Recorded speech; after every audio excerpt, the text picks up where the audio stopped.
करेंगे class 8 history का chapter number 7 जिसका नेम है civilising the native educating the nation. तो इसके अंदर आज हम बात करने वाले हैं grave errors of the east. तो grave errors of the east का मतलब क्या होता है? तो इसके पिछले वीडियो के अंदर हमने जाना था कि कुछ जो लोग थे वो ओरिएंटलिस्ट थे। ओरिएंटलिस्ट मतलब वो इंडियन टेक्स्ट को प्रमोट करते थे और कुछ उनके अगेंस्ट भी थे। तो जो उनके अगेंस्ट में थे उन्हें एंग्लिसिस्ट बोला जाता है।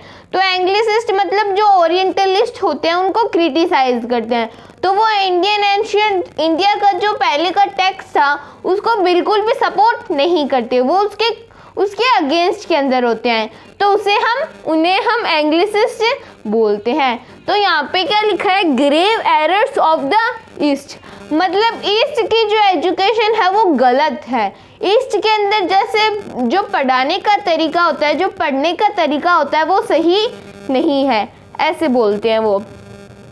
तो जो ब्रिटिश ऑफिसर्स थे क्रिटिसाइजिंग द ओरिएंटलिस्ट, कुछ ब्रिटिश ऑफिसर्स ऐसे थे जो क्रिटिसाइज करते हैं किनको?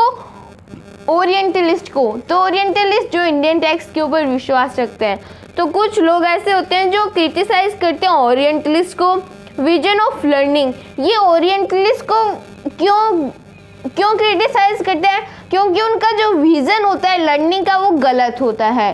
तो ऐसा ब्रिटिश ऑफिसर्स जो है वो मानते हैं। तो वो ओरिएंटलिस्ट के विजन ऑफ लर्निंग को क्रिटिसाइज करते हैं। तो जो क्रिटिसाइज करते हैं उन्हें हम एंग्लिसिस्ट बोलते हैं। तो वो जो एंग्लिसिस्ट होते हैं वो क्या बोलते हैं? Knowledge of the east was full of errors and scientific thought. तो ईस्ट मतलब जो इंडिया, चाइना वगैरह ये जितने भी कंट्रीज है वो ईस्ट के अंदर आती है। तो ये जो एंग्लिसिस्ट होते हैं ये क्या बोलते हैं? नॉलेज ऑफ ईस्ट, ईस्ट का जो भी नॉलेज है वो फुल ऑफ एरर से भरा हुआ है। तो उसके अंदर जो है वो बहुत ही ज़्यादा एरर्स है, मतलब ये गलत है। एंड साइंटिफिक थॉट, और इसके अंदर बहुत ही ज़्यादा साइंटिफिक थॉट है, मतलब ये प्रिजम्पशन के बेसिस के ऊपर है। तो ये फुल ऑफ एरर से भरा हुआ है और इसके अंदर साइंटिफिक थॉट है। तो एरर्स मतलब भी जैसे बहुत सारे मंत्र होते हैं इसके अंदर, और अनसाइंटिफिक थॉट मतलब ये प्रिजम्पशन के बेसिस के ऊपर है।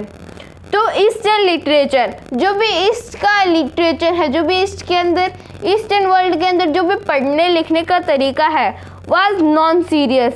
वो क्या है? नॉन सीरियस है, मतलब वो ज़्यादा डीप थिंकिंग होती है उसके अंदर नहीं है।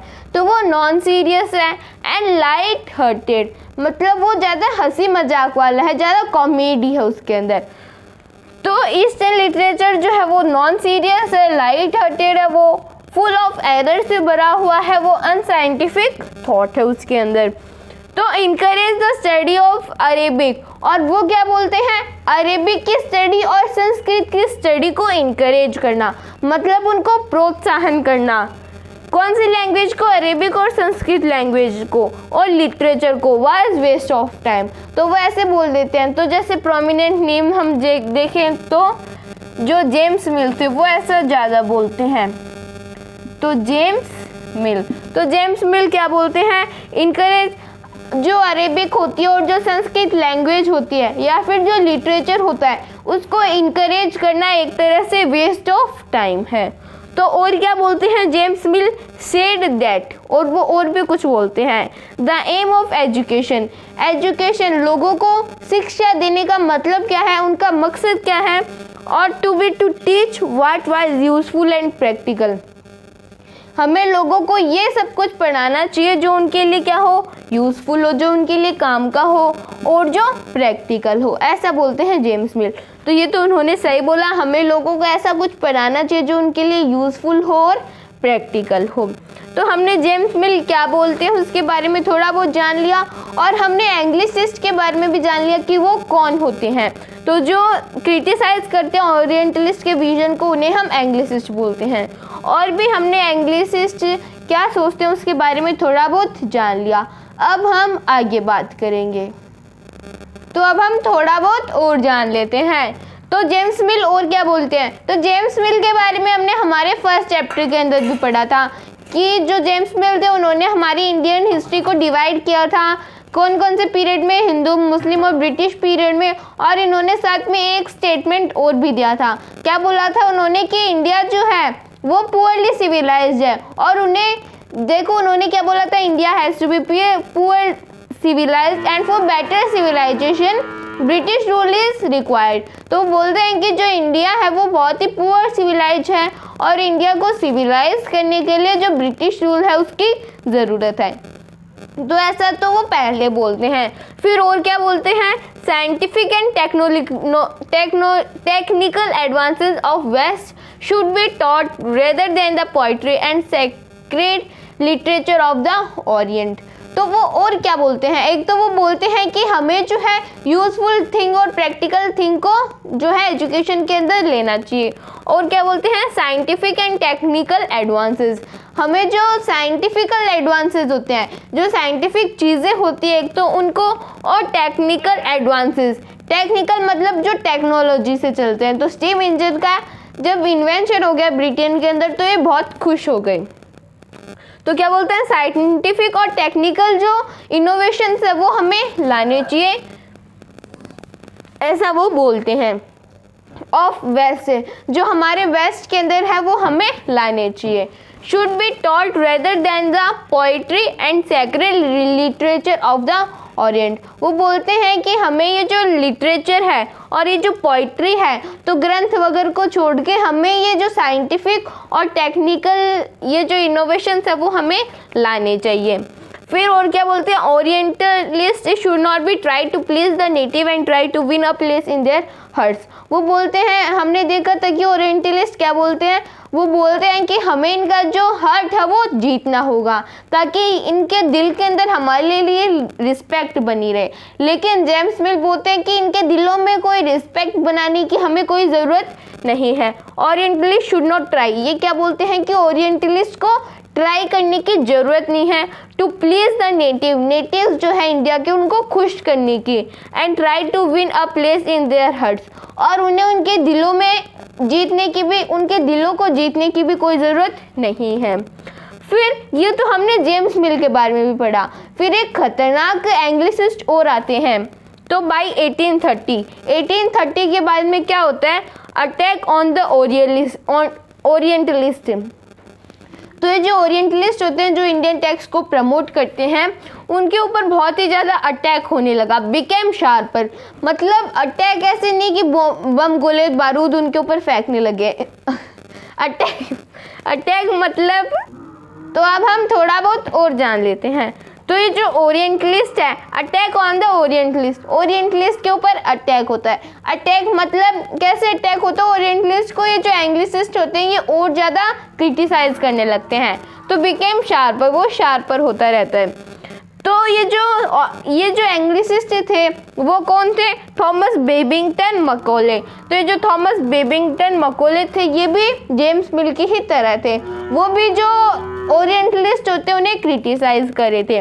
One of the most outspoken and influential critic, ये बहुत ही ज़्यादा one of the most outspoken, ये जो ओरिएंटलिस्ट होते हैं उनके बारे में भला बुरा कहते हैं, एंड इन्फ्लुएंशियल क्रिटिक, और वो बहुत ही ज़्यादा क्रिटिसाइज करते हैं। और वो क्या बोलते हैं, he saw India as an uncivilised country. वो बोलते हैं कि जो इंडिया है वो एक अनसिविलाइज कंट्री है, that needed to be civilised, और उसे सिविलाइज करने की ज़रूरत है। पहली बात तो इन्हें किसी ने बोला ही नहीं कि आप हमारे इंडिया को सिविलाइज करो। हम तो बोले वाले लोग थे और हमारे ऊपर ये जो लोग हैं ये कब्जा जमा के बैठ गए। तो ये क्या बोलते हैं, अनसिविलाइज्ड है इंडिया और इसे सिविलाइज करने की ज़रूरत है।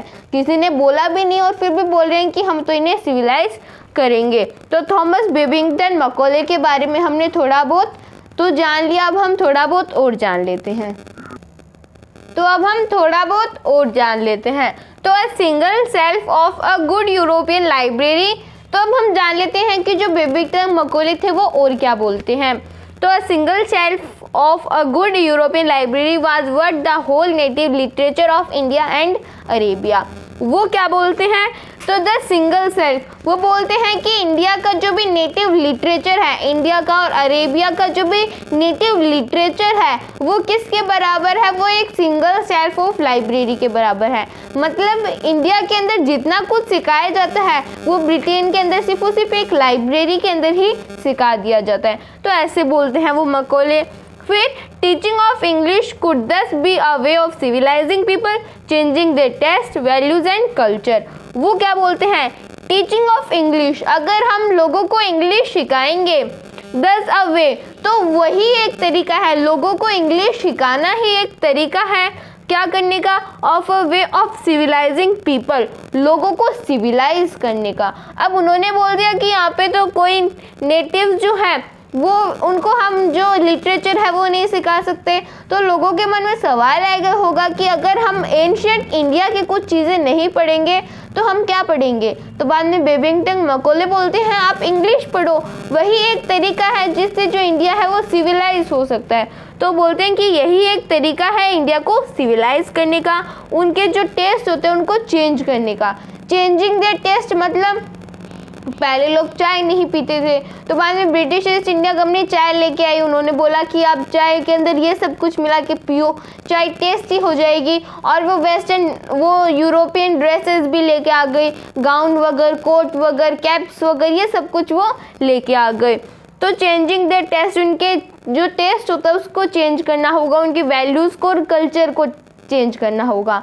तो अगर मान लो कि वो सोचे थे कि अगर इंडिया थोड़ा बहुत भी मॉडर्न हो जाएगा तो बाद में वो हमारे इंडस्ट्री के बने हुए क्लॉथ्स ही पहनेगा, क्योंकि वीवर्स जो होते हैं वो इंडिया के अंदर अलग अलग स्टाइल्स के ड्रेसेस बनाते हैं, लेकिन जो यूरोप के अंदर इंडस्ट्रीज होती है वो मॉडर्न स्टाइल की ड्रेसेस बनाती है।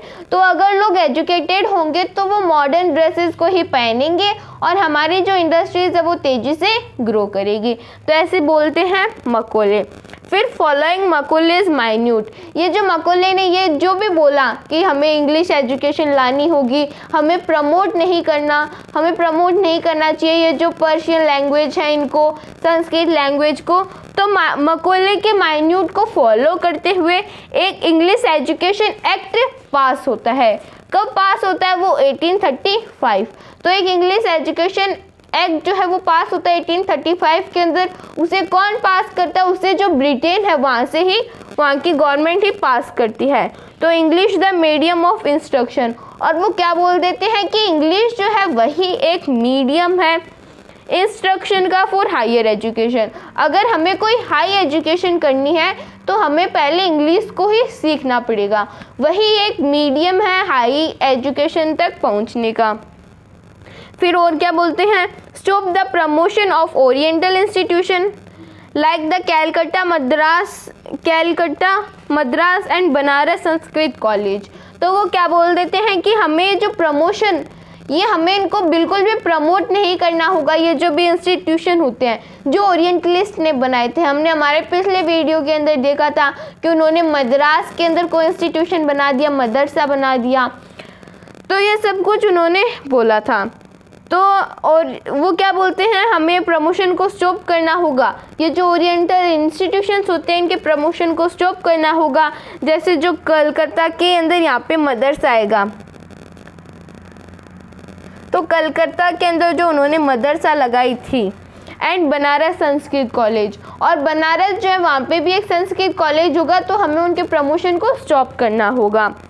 तो और क्या बोलते हैं वो, temples of darkness that were falling of themselves into decay, मतलब वो बोलते हैं कि यहाँ पे तो खुद ही अंधेरा है, ये लोगों को और क्या सिखाएंगे, ये उनके नॉलेज को कम और कर दे लेकिन ये कुछ सिखा नहीं सकते। तो ये टेम्पल्स ऑफ डार्कनेस बोलते हैं। तो ये सब कुछ हमने पढ़ा हमारे इस वीडियो के अंदर। तो ये जो हमने जितना भी पढ़ा उसके पीछे मकौले के दिमाग के पीछे कुछ और भी चल रहा था। वो चाहते थे कि अगर हम इनको इंग्लिश एजुकेशन देंगे तो हमारे पास पैसा भी आएगा। तो इसके नेक्स्ट वीडियो के अंदर हम एजुकेशन फॉर कॉमर्स पढ़ने वाले हैं।